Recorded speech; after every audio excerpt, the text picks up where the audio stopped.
6h40. Thomas Soto. C'est le Made in France avec vous, Anis Mbida, bonjour. Bonjour Thomas, bonjour à tous. Alors on en est vraiment aux prémices du Brexit. Les Anglais se replient sur eux-mêmes et ils n'en finissent pas, Anis, et de s'émouvoir que leurs médailles honorifiques soient fabriquées par un Français. Oui, surtout que ça fait 100 ans que ça dure. 100 ans que la maison Artus Bertrand fabrique les médailles des héros britanniques et de ceux qui sont faits chevaliers par la reine d'Angleterre.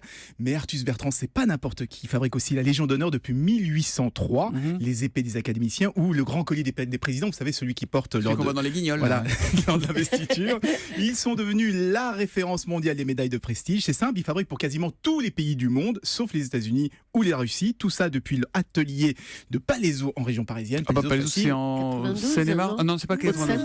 Non, 91. 91. L'Essonne, Voilà, c'est ce que j'allais dire.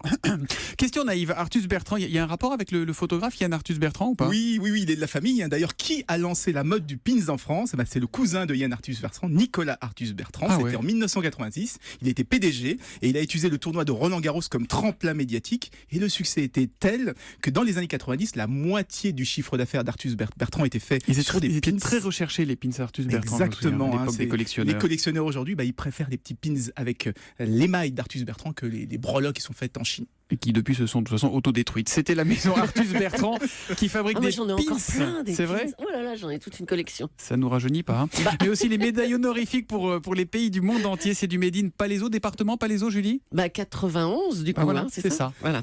On progresse tous les matins grâce à Anis. Et merci à tout à l'heure pour l'innovation.